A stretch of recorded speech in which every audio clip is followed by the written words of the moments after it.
Live സെഷനിലേക്ക് എല്ലാവർക്കും സ്വാഗതം. ഞാൻ ദേവനന്ദ, നിങ്ങളുടെ കൊമേഴ്സ് ഫാക്കൽറ്റി ആണ്. നമ്മളിത് ഇന്ന് എംകോം തേർഡ് സെമിസ്റ്ററിന്റെ advanced cost and management accounting എന്ന പ്രോബ്ലം പേപ്പർ ആണ് ഇന്ന് ഡിസ്കസ് ചെയ്യാൻ പോകുന്നത്. അപ്പൊ നമ്മുടെ റെഗുലർ സ്റ്റുഡൻസിനും അതുപോലെ തന്നെ നമ്മുടെ ക്രാഷ് കോഴ്സിൽ ജോയിൻ ചെയ്ത കുട്ടികൾക്കുമായിട്ട് നമ്മൾ ഇന്നലെ ഒരു സൂം ലൈവ് കണ്ടക്ട് ചെയ്തിരുന്നു. സൂം ലൈവിൽ നമ്മൾ കൂടുതലായിട്ട് തിയറീസ് ആണ് പഠിച്ചിരുന്നത്. തിയറികളിൽ ഓൾമോസ്റ്റ് എല്ലാ കാര്യങ്ങളും കവർ ചെയ്തുകൊണ്ട് നിങ്ങൾക്ക് ഒരു PPT നോട്ടും അതുപോലെ തന്നെ അതിന്റെ മലയാളം ട്രാൻസ്ലേഷനും ഒക്കെ ഞാൻ ഇന്നലെ തന്നതാണ്. അതിന്റെ അടുത്ത പാർട്ടായിട്ടാണ് നമ്മൾ ഇന്ന് യൂട്യൂബിൽ ഇതേ ഒരു ക്വസ്റ്റ്യൻ ആൻഡ് ആൻസർ ഡിസ്കഷനുമായിട്ടാണ് ഞാൻ എത്തിയിട്ടുള്ളത്. അപ്പോൾ വന്ന എല്ലാവരും ഒന്ന് കമന്റ് ബോക്സിലേക്ക് വന്നേ, ജസ്റ്റ് ഒരു ഹായ്. ഓക്കെ, ജിഷ്ണു ഉണ്ട്, അതുപോലെ തന്നെ അമീന ഉണ്ട്. ഓക്കെ, ജസ്റ്റ് ഹായ് പറഞ്ഞ എല്ലാവരും, വന്ന ആൾക്കാർ എല്ലാവരും നോമ്പൊക്കെ തുറന്ന് എത്തിയോ?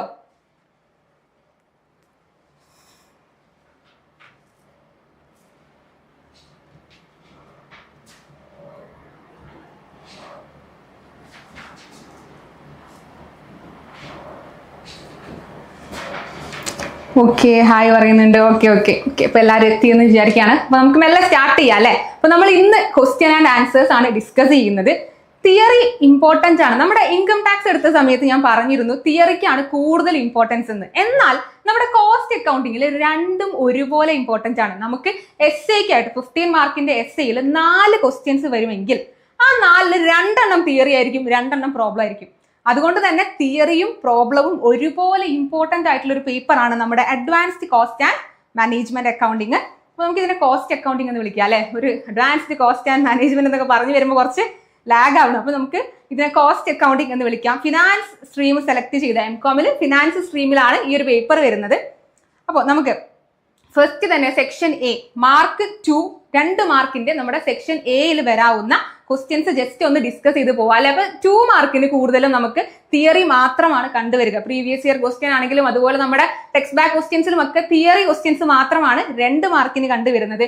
അതിൽ തന്നെ ഏറ്റവും ഇമ്പോർട്ടന്റ് ആയിട്ട് ചോദിച്ചു കാണുന്ന ക്വസ്റ്റ്യൻസ് ആണ്. ഒന്ന്, എന്താണ് മാർജിനൽ കോസ്റ്റ്, അതുപോലെ തന്നെ എന്താണ് മാർജിനൽ കോസ്റ്റിംഗ്.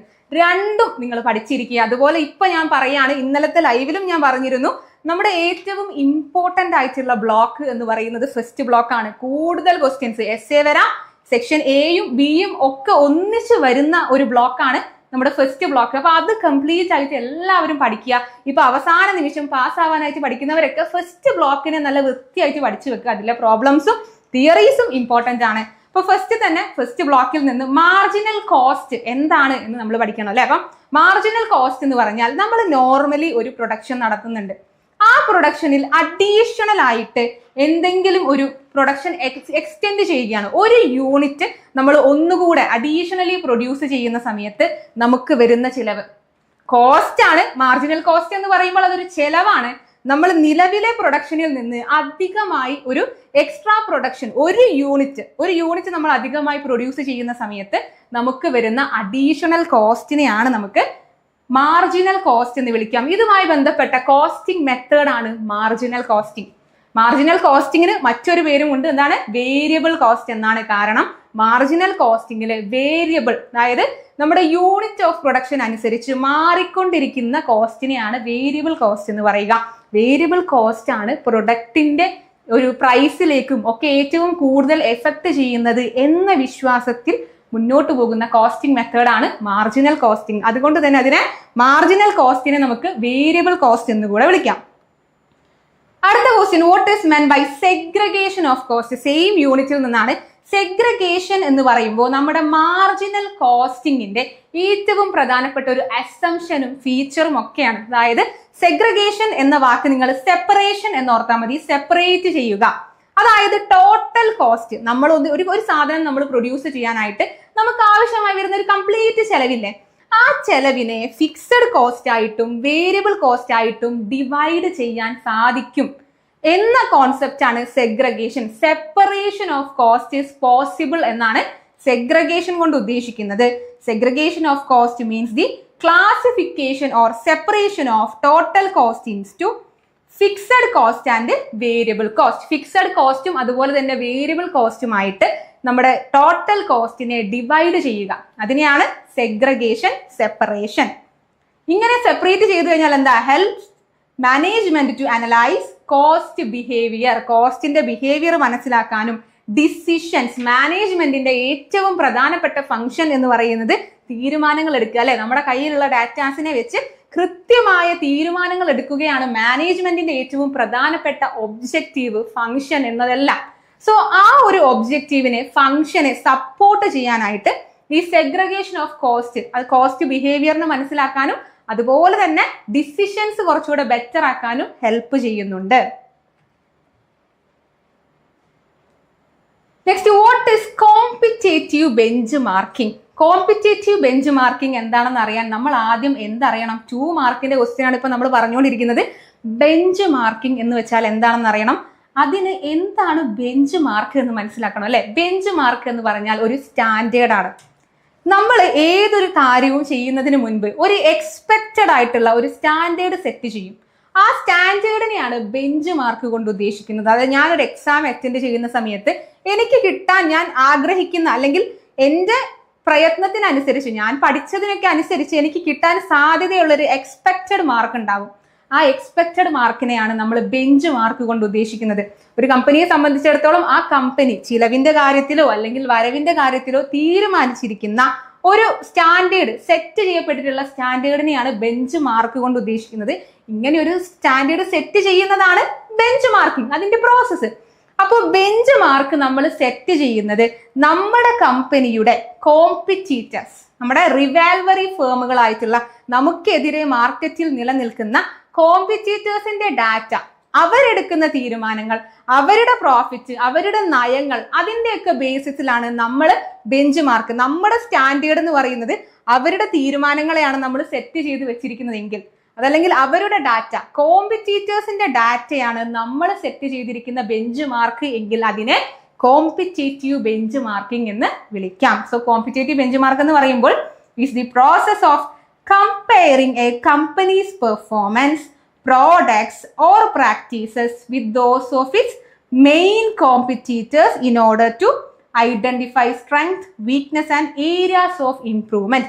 നമ്മുടെ കമ്പനിയുടെ മെയിൻ കോമ്പറ്റീറ്റേഴ്സ് ആയിട്ടുള്ള ആളുകളുടെ സ്റ്റാൻഡേർഡിനെ നമ്മൾ സെറ്റ് ചെയ്യുന്നു. അതിനനുസരിച്ച് നമ്മുടെ പെർഫോമൻസ്, നമ്മുടെ കമ്പനിയുടെ ശരിക്കുമുള്ള ഡാറ്റാസിനെ നമ്മൾ കമ്പയർ ചെയ്യുന്നു. അപ്പോൾ അവരുടെ പെർഫോമൻസ് ആണോ നല്ലത്, നമ്മൾ എവിടെയാണ് ഇംപ്രൂവ്മെന്റ് നടത്തേണ്ടത്, നല്ല നല്ല സ്ട്രാറ്റജികൾ കണ്ടെത്താനും ഒക്കെ നമ്മൾ ഇതിന് ഹെൽപ്പ് ചെയ്യുന്നുണ്ട്. അപ്പൊ കോമ്പറ്റേറ്റീവ് ബെഞ്ച് മാർക്കിംഗ് എന്ന് പറയുമ്പോൾ കോമ്പറ്റേറ്റേഴ്സിന്റെ കാര്യങ്ങൾ വെച്ചിട്ട് നമ്മൾ സ്റ്റാൻഡേർഡ് സെറ്റ് ചെയ്ത് അതിനനുസരിച്ച് നമ്മുടെ ആക്ച്വൽ പെർഫോമൻസിനെ കമ്പയർ ചെയ്യുന്നതാണ് കോമ്പറ്റേറ്റീവ് ബെഞ്ച് മാർക്കിംഗ്. അടുത്തത് ബ്രേക്ക് ഈവൻ അനാലിസിസിന്റെ രണ്ട് ലിമിറ്റേഷൻസ് ഓഫ് ബ്രേക്ക് ഈവൻ. അപ്പൊ നമ്മൾ ബ്രേക്ക് ഈവൻ എന്താണെന്ന് അറിയണം അല്ലെ. ബ്രേക്ക് ഈവൻ പോയിന്റ് എന്ന് പറയുമ്പോൾ നമ്മുടെ വരവും ചിലവും ഈക്വൽ ആകുന്ന പോയിന്റ്.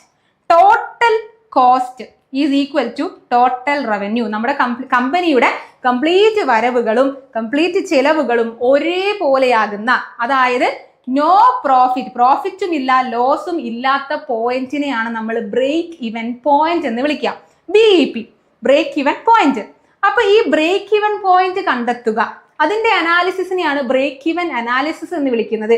അങ്ങനെ നമ്മൾ നടത്തുന്ന ബ്രേക്ക് ഈവൻ അനാലിസിസിന്റെ രണ്ട് ലിമിറ്റേഷൻസ് ആണ് ചോദിച്ചിരിക്കുന്നത്. ഇതിന് പകരം വേണമെങ്കിൽ മാർജിനൽ കോസ്റ്റിങ്ങിന് ഒരുപാട് ലിമിറ്റേഷൻസ് ഉണ്ട്, അതും ചോദിക്കാം. ഇത് രണ്ടും ഓൾമോസ്റ്റ് സിമിലർ ആയിട്ടുള്ള ആൻസേഴ്സ് ആണ്.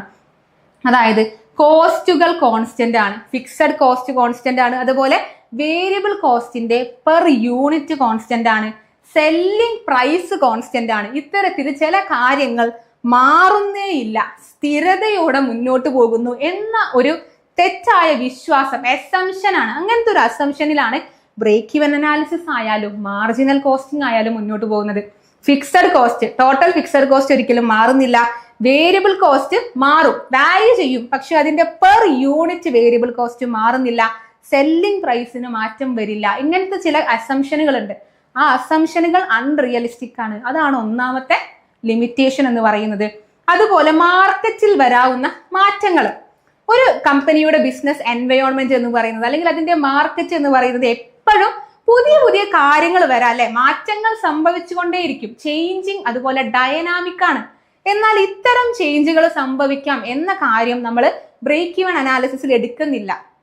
മാറ്റങ്ങൾ, നമ്മുടെ മാർക്കറ്റിൽ വരുന്ന മാറ്റങ്ങളെ കൺസിഡർ ചെയ്യുന്നില്ല, ഇഗ്നോർ ചെയ്യുന്നു. ഒഴിവാക്കുന്നു. അതാണ് ബ്രേക്ക് ഈവൻ അനാലിസിസിന്റെ രണ്ടാമത്തെ ഒരു ലിമിറ്റേഷൻ എന്ന് പറയുന്നത്. Next business intelligence. അവസാനത്തെ ബ്ലോക്കിൽ നിന്നാണ് ആ ഒരു ക്വസ്റ്റ്യൻ ചോദിച്ചിരിക്കുന്നത്. എന്താണ് business intelligence? Business intelligence refers to the process of collecting, analysing and presenting business data to support better decision making. Intelligence എന്ന് ഓർത്താൽ മതി. ബിസിനസ് ഇന്റലിജൻസ് എന്ന് പറയുമ്പോൾ നമ്മൾ ബിസിനസ്സിന് ആവശ്യമായ ഡാറ്റകളൊക്കെ എന്ത് ചെയ്യുന്നു? കൃത്യമായിട്ട് അതിനെ കളക്ട് ചെയ്യുന്നു. എന്നിട്ട് കളക്ട് ചെയ്തതിനെ അനലൈസ് ചെയ്ത് കൃത്യമായിട്ട് തീരുമാനങ്ങൾ, നമ്മൾ നേരത്തെ പറഞ്ഞു മാനേജേഴ്സിന് ഡിസിഷൻ മേക്കിങ്ങിന് സപ്പോർട്ട് ചെയ്യുക എന്ന്. അങ്ങനെ മാനേജേഴ്സിനെ സപ്പോർട്ട് ചെയ്യാവുന്ന രീതിയിൽ ഈ കാര്യങ്ങളെല്ലാം പ്രസന്റ് ചെയ്യുന്നതിനെയാണ് നമ്മൾ ബിസിനസ് ഇന്റലിജൻസ് എന്ന് പറയുക. ബിസിനസ് ഇന്റലിജൻസ് എന്ന് പറയുമ്പോൾ ഒരു കമ്പനിയുടെ വളരെ പ്രധാനപ്പെട്ട ഡാറ്റകളെല്ലാം കളക്ട് ചെയ്ത് അതിനെ അനലൈസ് ചെയ്ത് പ്രസന്റ് ചെയ്യുക, മാനേജേഴ്സിന് തീരുമാനമെടുക്കാവുന്ന രീതിയിൽ അതിനെ പ്രസന്റ് ചെയ്യുന്ന ഒരു മെത്തേഡാണ് ബിസിനസ് ഇന്റലിജൻസ്. ഇതുപോലെ തന്നെ സ്ട്രാറ്റജിക് മാപ്പിംഗ്, അതുപോലെ ഡാറ്റ ഡ്രൈവൺ മെത്തേഡ്, ഇത്തരത്തിലുള്ള കുറച്ച് കാര്യങ്ങൾ, ചെറിയ ചെറിയ ടേമുകൾ ഉണ്ട് നമുക്ക് പഠിക്കാനായിട്ട്. ആ ടേമുകളൊക്കെ 2 മാർക്കിന് ചോദിച്ച് കാണാൻ സാധ്യതയുണ്ട്. അതുപോലെ what does A high angle of incidence indicate? High angle of incidence എന്താണ് ഉദ്ദേശിക്കുന്നത് എന്ന് അറിയണമെങ്കിൽ നമ്മൾ എന്തറിയണം? എന്താണ് ആംഗിൾ ഓഫ് ഇൻസിഡൻസ് എന്ന് അറിയണം അല്ലെ? ആംഗിൾ ഓഫ് ഇൻസിഡൻസ് എന്ന് പറയുമ്പോൾ നമ്മൾ നേരത്തെ പറഞ്ഞു ബ്രേക്ക് ഈവൻ അനാലിസിസ് അല്ലെ. ബ്രേക്ക് ഈവൻ അനാലിസിസ് എന്ന് പറയുമ്പോൾ ഒരു graphical representation, break even point, total കോസ്റ്റും ടോട്ടൽ റവന്യൂവും ഈക്വൽ ആകുന്ന ഒരു പോയിന്റ് ഉണ്ട്. ആ ഈക്വൽ പോയിന്റിൽ നമുക്ക് പ്രോഫിറ്റും ഉണ്ടാവില്ല, ലോസും ഉണ്ടാവില്ല. ഈ പോയിന്റിനെ നമുക്ക് എന്ത് വിളിക്കാം? അതിനെയാണ് നമ്മൾ ബ്രേക്ക് ഈവൻ പോയിന്റ് എന്ന് വിളിച്ചത്. ഈ ഒരു പോയിന്റിൽ രൂപീകരിക്കപ്പെടുന്ന ആംഗിളിനെയാണ് ആംഗിൾ ഓഫ് ഇൻസിഡൻസ് എന്ന് വിളിക്കുക.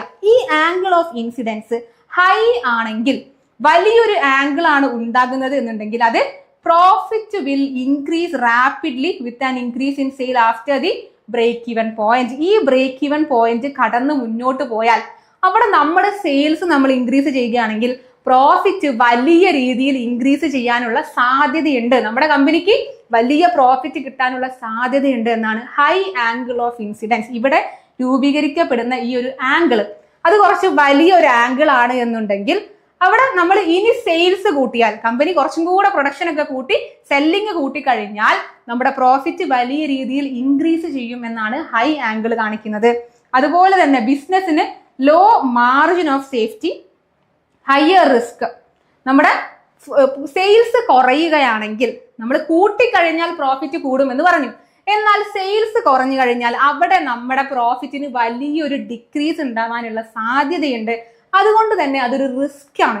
വലിയ ആംഗിൾ ഓഫ് ഇൻസിഡൻസ് എന്ന് പറഞ്ഞാൽ പ്രോഫിറ്റ് കൂടാൻ ചാൻസ് ഉള്ളത് കൊണ്ട് തന്നെ അവിടെ എന്താ? ഹൈ റിസ്ക് ഉണ്ട്, മാർജിൻ ഓഫ് സേഫ്റ്റി വളരെ കുറവാണ്. ഇത്തരത്തിലുള്ള കുറച്ച് കാര്യങ്ങളാണ് ഒരു വലിയ ആംഗിൾ ഓഫ് ഇൻസിഡൻസ് കാണിക്കുന്നത്. ഇപ്പൊ ഇത്രയും കാര്യങ്ങളാണ് നമുക്ക് 2 മാർക്കിന്. ഇനിയും ഒരുപാടുണ്ട്. ഇന്നലെ നമ്മൾ ഡിസ്കസ് ചെയ്ത പല പോയിന്റുകളും ഇതിൽ ഇൻക്ലൂഡ് ചെയ്ത് വരാനുണ്ട്. നെക്സ്റ്റ് സെക്ഷൻ ബി 5 മാർക്കിന്റെ സെക്ഷൻ ആണ് അടുത്തതായിട്ട് നമ്മൾ ഡിസ്കസ് ചെയ്യുക. 5 മാർക്കിന്റെ ഏരിയ കുറച്ചുകൂടെ ഒരു പ്രോബ്ലം സൈഡിലേക്കാണ്. അപ്പം ഇത് ഒരു പ്രീവിയസ് ഇയർ ക്വസ്റ്റ്യൻ ആണ്. Calculate PV ratio from the following data. Profit and volume ratio, PV ratio കണ്ടെത്താനായിട്ടാണ്. അപ്പൊ നമ്മൾ ബേസ് ആയിട്ട് എന്ത് പഠിക്കണം? നമ്മുടെ ഒരു കോസ്റ്റ് സ്റ്റേറ്റ്മെന്റ്, മാർജിനൽ കോസ്റ്റിംഗിന്റെ കോസ്റ്റ് സ്റ്റേറ്റ്മെന്റ് എന്ന് പറയുന്നത് സെല്ലിംഗ് പ്രൈസ് അഥവാ സെയിൽസിൽ നിന്ന് നമ്മുടെ വേരിയബിൾ കോസ്റ്റിനെ വേരിയബിൾ എന്നും ഫിക്സഡ് എന്നും ഡിവൈഡ് ചെയ്യാമെന്ന് പറഞ്ഞിട്ടുണ്ട്. അതുകൊണ്ട് തന്നെ സെയിൽസിൽ നിന്ന് വേരിയബിൾ കോസ്റ്റിനെ കുറച്ച് കഴിയുന്ന സമയത്ത് നമുക്ക് കോൺട്രിബ്യൂഷൻ കിട്ടും. ഈ കോൺട്രിബ്യൂഷനിൽ നിന്ന് ഫിക്സഡ് കോസ്റ്റിനെ കുറച്ചാൽ പ്രോഫിറ്റ് കിട്ടും. ഇതാണ് നമ്മുടെ ബേസ് ആയിട്ടുള്ള ഒരു statement. Sales minus variable cost contribution. കോൺട്രിബ്യൂഷനിൽ നിന്ന് ഫിക്സഡ് കോസ്റ്റ് കുറച്ച് കഴിയുമ്പോൾ അതിന് നമ്മൾ പ്രോഫിറ്റ് കിട്ടുന്നു. ഇതാണ് നമ്മുടെ ഒരു സ്റ്റേറ്റ്മെന്റ്. ഈ സ്റ്റേറ്റ്മെന്റ് കൂടെ നമ്മൾ മനസ്സിൽ ഓർത്ത് വെക്കുക മാർജിനൽ കോസ്റ്റിംഗ് പഠിക്കുന്ന സമയത്ത്. അപ്പോൾ PV റേഷ്യോ കണ്ടെത്താനായിട്ട് നമുക്ക് 2 ഇക്വേഷൻസ് ഉണ്ട്. ഒന്ന് contribution divided by sales into 100. നമ്മൾ ഇങ്ങനെ കണ്ടെത്തുന്ന contribution divided by sales into 100. അതല്ല എന്നുണ്ടെങ്കിൽ രണ്ടാമത്തെ ഇക്വേഷൻ ആണ് നമ്മൾ ഇപ്പൊ ഇവിടെ കൊടുത്തിരിക്കുന്നത്. Change in profit divided by change in sales into 100. അപ്പൊ നിങ്ങൾക്ക് ക്വസ്റ്റ്യനിൽ തരുന്ന ഡാറ്റയ്ക്ക് അനുസരിച്ചാണ് നമ്മൾ ഏത് ഇക്വേഷൻ ചൂസ് ചെയ്യണം എന്ന് തീരുമാനിക്കുക. കോൺട്രിബ്യൂഷനും സെയിൽസും ആണ് തന്നതെങ്കിൽ കോൺട്രിബ്യൂഷൻ അഥവാ C/S/100 എന്ന ഇക്വേഷൻ നമ്മൾ ഉപയോഗിക്കുന്നു. ഇവിടെ അതല്ല തന്നിരിക്കുന്നത്. 2 വർഷങ്ങളിലെ സെയിൽസ് 2024 നമുക്ക് 40 ലക്ഷം സെയിൽസ് ഉണ്ട്, 2025 നമുക്ക് 60 ലക്ഷം സെയിൽസ് ഉണ്ട്. ഒരു കമ്പനിയുടെ സെയിൽസ് ആണ് നമ്മൾ വിറ്റിരിക്കുന്ന ഒരു വിൽപ്പനയിലൂടെ നമുക്ക് കിട്ടിയിരിക്കുന്ന എമൗണ്ട്. ഇനി പ്രോഫിറ്റ് ആണെങ്കിൽ 4 lakhും അതുപോലെ തന്നെ 8 lakhും. ഈ ടേബിൾ വെച്ച് തന്നെ നമുക്ക് ചെയ്തെടുക്കാവുന്നതേ ഉള്ളൂ. 5 മാർക്കിന്റെ ക്വസ്റ്റ്യൻ ആണ്. നിങ്ങൾ ഓർക്ക് ഒരൊറ്റ ഇക്വേഷൻ പഠിച്ചാൽ 5 മാർക്കാണ്. അപ്പൊ അതെ 40 ലക്ഷവും 60 ലക്ഷവും തമ്മിലുള്ള ഡിഫറൻസ് എത്രയാ? 20 lakh. 4 lakhും 8 lakhും തമ്മിലുള്ള ഡിഫറൻസ് ആണെങ്കിൽ 4 lakh. അപ്പൊ change in profit divided by change in sales. Change in profit എന്ന് പറയുമ്പോൾ ഈ 4 4/20. 4/20 ഇൻറ്റു 100 ചെയ്ത് കഴിഞ്ഞാൽ നമുക്ക് എന്ത് കിട്ടി? PV റേഷ്യോ എന്താണെന്ന് കിട്ടി. ഇത്രയും നമ്മൾ കുറച്ച് കറങ്ങിയൊന്നും ചെയ്തു വരേണ്ട ആവശ്യമില്ല. 4/20 ഇൻറ്റു 100 ചെയ്താൽ 20% എന്ന് നമുക്ക് PV റേഷ്യോ കിട്ടി. അപ്പൊ ഒന്നും കൂടെ നോക്കിക്കോ. Change in profit divided by change in sales into 100 എന്ന ഇക്വേഷൻ ഉപയോഗിച്ചിട്ട് നമ്മൾ PV റേഷ്യോ കണ്ടെത്തിയിരിക്കുകയാണ്. പ്രോഫിറ്റിൽ നിന്ന് 2 വർഷത്തെയും പ്രോഫിറ്റിന്റെ ഡിഫറൻസ് എടുക്കുന്നു, 2 വർഷത്തെയും സെയിൽസിന്റെ ഡിഫറൻസും എടുക്കുന്നു, അതിനെ ഡിവൈഡ് ചെയ്ത് കഴിഞ്ഞാൽ PV റേഷ്യോ കിട്ടി. അടുത്തൊരു ക്വസ്റ്റ്യൻ ആണ്. സെയിൽസ് 55 ലക്ഷമാണ്, വേരിയബിൾ കോസ്റ്റ് 60%, പ്രോഫിറ്റ് 5,50,000 ആണ്. ഡിറ്റർമൈൻ എന്തൊക്കെ കണ്ടെത്തണം? നമ്മൾ PV റേഷ്യോ കണ്ടെത്തണം, അതുപോലെ തന്നെ ഫിക്സഡ് കോസ്റ്റ് എത്രയാണെന്ന് കണ്ടെത്തണം, sales volume to earn profit of ₹7,50,000. കുറച്ചും കൂടെ ചെയ്തെടുക്കാം. നേരത്തെ പോലെ ഈസി ആയിട്ട് 5 മാർക്ക് കിട്ടില്ല, കുറച്ചും കൂടെ ഇക്വേഷൻസ് പഠിച്ചാലേ കിട്ടുള്ളൂ. അപ്പോൾ PV റേഷ്യോയുടെ ഇക്വേഷൻ നമ്മൾ നേരത്തെ തന്നെ പഠിച്ചു വെച്ചിട്ടുണ്ട്. C/S ഇൻറ്റു 100 ചെയ്താൽ PV റേഷ്യോ കിട്ടും. ഫിക്സഡ് കോസ്റ്റ് എന്ന് പറയുമ്പോൾ നമ്മൾ സ്റ്റേറ്റ്മെന്റ് ഓർക്കുക. സെല്ലിംഗ് പ്രൈസിൽ നിന്ന് വേരിയബിൾ കോസ്റ്റ് കുറച്ചപ്പോൾ കോൺട്രിബ്യൂഷൻ കിട്ടി. കോൺട്രിബ്യൂഷനിൽ നിന്ന് ഫിക്സഡ് കോസ്റ്റ് കുറച്ചാലാണ് പ്രോഫിറ്റ് കിട്ടുക. എന്നാൽ പ്രോഫിറ്റ് ഇവിടെ തന്നിട്ടുണ്ട്. അപ്പൊ കോൺട്രിബ്യൂഷനിൽ നിന്ന് പ്രോഫിറ്റ് കുറച്ചാൽ നമുക്ക് ഫിക്സഡ് കോസ്റ്റ് കിട്ടും. ഈ ഒരു സ്റ്റേറ്റ്മെന്റിനനുസരിച്ച് നമ്മൾ ചെയ്തു വരണം. ഇനി sales volume to earn profit നമുക്ക് ഓരോന്നായിട്ട് ചെയ്യാം. അപ്പൊ ആദ്യം നമ്മൾ PV റേഷ്യോ ആണ് കണ്ടെത്തേണ്ടത്. അതിന് കോൺട്രിബ്യൂഷൻ കണ്ടെത്തണം അല്ലെ. കോൺട്രിബ്യൂഷൻ നമ്മൾ എങ്ങനെ കണ്ടെത്തണം? 55 ലക്ഷമാണ് നമ്മുടെ സെയിൽസ്, വേരിയബിൾ കോസ്റ്റ് 60% എന്ന് പറഞ്ഞിട്ടുണ്ട്. 55 ലക്ഷത്തിന്റെ 60% കണ്ടെത്തുക. ആ 60%നെ 55 നിന്ന് കുറച്ച് കഴിഞ്ഞാൽ നമുക്ക് എന്ത് കിട്ടും? കോൺട്രിബ്യൂഷൻ കിട്ടും. That is 22 lakh. 55 ലക്ഷത്തിൽ നിന്ന് 55 ലക്ഷത്തിന്റെ 60% വേരിയബിൾ കോസ്റ്റിനെ കുറച്ച് കഴിയുമ്പോൾ നമ്മൾ കോൺട്രിബ്യൂഷനിലേക്ക് എത്തുന്നു. കോൺട്രിബ്യൂഷൻ ബൈ സെയിൽസ് ഇൻറ്റു 100 ചെയ്തപ്പോൾ PV റേഷ്യോ കിട്ടി. നേരത്തെ പഠിച്ച ഇക്വേഷനിലെ നമ്മൾ PV റേഷ്യോ കിട്ടി. ഇവിടെ നമ്മൾ കോൺട്രിബ്യൂഷൻ കണ്ടിട്ടുണ്ട്. ഓൾറെഡി ക്വസ്റ്റ്യനിൽ നമ്മളോട് പ്രോഫിറ്റും തന്നിട്ടുണ്ട്. അപ്പൊ നമുക്ക് എങ്ങനെ ഫിക്സഡ് കോസ്റ്റ് കണ്ടെത്താം? കോൺട്രിബ്യൂഷനിൽ നിന്ന് ഫിക്സഡ് കോസ്റ്റ് കുറച്ചാൽ പ്രോഫിറ്റ് ആണ്. കോൺട്രിബ്യൂഷൻ മൈനസ് ഫിക്സഡ് കോസ്റ്റ് എന്ന് പറയുന്നത് പ്രോഫിറ്റ് ആണ്. അപ്പോ ഈ ഫിക്സഡ് കോസ്റ്റ് കണ്ടെത്താൻ കോൺട്രിബ്യൂഷനിൽ നിന്ന് പ്രോഫിറ്റ് അങ്ങ് കുറയ്ക്കാം. കോൺട്രിബ്യൂഷനിൽ നിന്ന് പ്രോഫിറ്റ് കുറച്ചാൽ ഫിക്സഡ് കോസ്റ്റ് കിട്ടും. കോൺട്രിബ്യൂഷനിൽ നിന്ന് പ്രോഫിറ്റ് കുറയ്ക്കുന്ന സമയത്ത് 16,50,000 എന്ന് ഫിക്സഡ് കോസ്റ്റിനെ കിട്ടുന്നു. അടുത്തതായിട്ട് നമ്മളോട് കണ്ടുപിടിക്കാൻ പറഞ്ഞത് sales volume to earn profit 7,50,000. 7,50,000 ആണ് നമുക്ക് കിട്ടേണ്ട പ്രോഫിറ്റ് എന്നെങ്കിൽ അപ്പൊ നമ്മൾ എത്ര രൂപയ്ക്ക് സെയിൽസ് നടത്തണം? അതാണ് നമ്മുടെ അടുത്ത ക്വസ്റ്റ്യൻ. അപ്പൊ അതിന് നമ്മൾ ഫിക്സഡ് കോസ്റ്റിനോടൊപ്പം ഫിക്സഡ് കോസ്റ്റ് ഇപ്പൊ നമ്മൾ കണ്ടുപിടിച്ച് വെച്ചിരിക്കുകയാണ് 16,50,000. കണ്ടില്ലേ? യെസ്, 16,50,000 ഫിക്സഡ് കോസ്റ്റ് കണ്ടിട്ടുണ്ട്. അതിന്റെ കൂടെ ഡിസയേർഡ് പ്രോഫിറ്റ്, ക്വസ്റ്റ്യനിൽ പറഞ്ഞിരിക്കുന്ന ഡിസയേർഡ് പ്രോഫിറ്റ് ആയ എത്രയാണ് നമ്മൾ പ്രതീക്ഷിക്കുന്ന അല്ലെങ്കിൽ നമ്മൾ ആഗ്രഹിക്കുന്ന പ്രോഫിറ്റ് ആയ 7,50,000 ആഡ് ചെയ്യുന്നു. അതിനുശേഷം 40% എന്ന നമ്മുടെ PV റേഷ്യോ വെച്ച് ഡിവൈഡ് ചെയ്യുന്നു. അതായത് fixed cost plus desired profit divided by PV ratio ചെയ്ത് കഴിഞ്ഞാൽ നമ്മൾ ശരിക്കും എത്ര സെയിൽസ് നടത്തണം എന്ന ആൻസറിലേക്ക് നമുക്ക് എത്താൻ. വിച്ച് 60,000. ഈ 0.40 എന്ന് പറയുന്നത് 40/100 ആണ്. ഈ പെർസെൻറ്റേജിനെ അതിന്റെ പോയിന്റിലേക്ക് കൺവേർട്ട് ചെയ്തതാണ് ഈ 0.40. അത് എവിടെ നിന്ന് വന്നു എന്ന് കൺഫ്യൂഷൻ വേണ്ട. നമ്മൾ 40 ഡിവൈഡഡ് ബൈ 100 ചെയ്തപ്പോൾ 0.40 എന്ന് കിട്ടി. അപ്പോൾ 60 lakh ആണ് ഡിസയേർഡ് പ്രോഫിറ്റ്. കൺഫ്യൂഷൻ ഉണ്ടോ? മനസ്സിലായില്ലേ ആ ഒരു question? Fixed cost plus desired profit divided by P V ratio. അടുത്തത് സെയിൽസ് 18 ലക്ഷം അല്ലെങ്കിൽ പ്രോഫിറ്റ് വെൻ സെയിൽസ് 18 ലക്ഷം. 18 ലക്ഷം സെയിൽസ് ഉണ്ടാകുന്ന സമയത്ത് പ്രോഫിറ്റ് എത്രയായിരിക്കും എന്നാണ് ക്വസ്റ്റ്യൻ. അപ്പോൾ ഇവിടെ നമ്മുടെ ഇക്വേഷൻ എന്ന് പറയുന്നത് C/S ചെയ്താൽ നമുക്ക് പി വി റേഷ്യോ ആണ് കിട്ടുന്നത്. അപ്പോൾ നമ്മൾ എന്ത് ചെയ്യണം? ഇതിനെ ഒന്നങ്ങ് കൺവേർട്ട് ചെയ്യുക അല്ലേ? സി കോൺട്രിബ്യൂഷൻ കിട്ടാനായിട്ട് P V ratio multiplied by sales. Contribution by sales എന്ന് ചെയ്തു കഴിഞ്ഞാൽ നമുക്ക് പി വി റേഷ്യോയിലേക്ക് എത്താം. ഓൾറെഡി നമ്മുടെ കയ്യിൽ പി വി റേഷ്യോ ഉണ്ട്. സെയിൽസ് എത്രയാവണം എന്ന് ഇവിടെ പോയിന്റ് ആയിട്ട് പറഞ്ഞിട്ടുണ്ട്. 18 ലക്ഷമാണ് നമ്മുടെ സെയിൽസ് എന്ന് പറഞ്ഞു. അങ്ങനെ 18 ലക്ഷം എന്ന സെയിൽസിലുള്ള സമയത്ത് നമ്മുടെ കോൺട്രിബ്യൂഷൻ എത്രയായിരിക്കും? ആ കോൺട്രിബ്യൂഷനിൽ നിന്ന് ഫിക്സഡ് ആയി നിൽക്കുന്ന ഫിക്സഡ് കോസ്റ്റിനെ അങ്ങ് കുറച്ച് കഴിഞ്ഞാൽ ശരിക്കും ഇപ്പോഴത്തെ പ്രോഫിറ്റ് നമുക്ക് കിട്ടും. അപ്പൊ കോൺട്രിബ്യൂഷൻ കണ്ടെത്താനായിട്ട് ഈ ഇക്വേഷൻ ഉപയോഗിച്ച് നമ്മളിത് പി വി റേഷ്യോയെ സെയിൽസ് വെച്ച് മൾട്ടിപ്ലൈ ചെയ്തതാണിത്. 18 ലക്ഷം മൾട്ടിപ്ലൈഡ് ബൈ 40% ചെയ്ത് കഴിയുമ്പോൾ നമുക്ക് 7,20,000 ആണ് നമ്മുടെ കോൺട്രിബ്യൂഷൻ കിട്ടുന്നത്. അതിൽ നിന്ന് നമ്മൾ നേരത്തെ കണ്ടുവച്ചിരിക്കുന്ന 16,50,000 എന്ന നമ്മുടെ ഫിക്സഡ് കോസ്റ്റിന് മാറ്റമില്ലാത്തത് കൊണ്ട് തന്നെ അത് 16,50,000 എന്നെടുക്കുന്നു.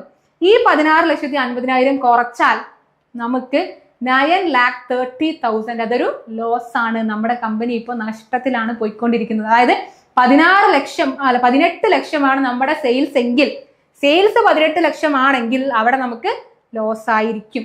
അതായത് 9,30,000 രൂപയുടെ ലോസ് ആയിരിക്കും ആ ഒരു കേസിൽ ഉണ്ടാവുക. അപ്പൊ ഇവിടെ നമ്മൾ എന്തൊക്കെ ചെയ്തു? പി വി റേഷ്യോ കണ്ടുപിടിച്ചു. പി വി റേഷ്യോ കണ്ടുപിടിക്കണമെങ്കിൽ തന്നെ ആദ്യം നമുക്ക് കോസ്റ്റ് സ്റ്റേറ്റ്മെന്റിലെ കോൺട്രിബ്യൂഷനും ഒക്കെ കണ്ടുപിടിക്കണം. കോൺട്രിബ്യൂഷൻ കണ്ടുപിടിച്ചു, പി വി റേഷ്യോ കണ്ടുപിടിച്ചു, ഫിക്സഡ് കോസ്റ്റ്, അതിനുശേഷം ഒരു പ്രോഫിറ്റിന്റെ സമയത്ത് ഡിസയേർഡ് പ്രോഫിറ്റിന്റെ സമയത്ത് സെയിൽസ് എത്ര നടത്തണം, റിക്വയർഡ് സെയിൽസ് കണ്ടുപിടിച്ചു. ഇനി സെയിൽസ് തന്നിട്ട് ആ സെയിൽസിന്റെ സമയത്ത് എത്രയാണ് പ്രോഫിറ്റ് ഉണ്ടാവുക എന്നും നമ്മൾ ഇപ്പൊ കണ്ടുപിടിച്ചിരിക്കുന്നു. ഒരൊറ്റ ക്വസ്റ്റ്യനിൽ ഇത്രയും കാര്യങ്ങൾ നമ്മൾ ചെയ്തു.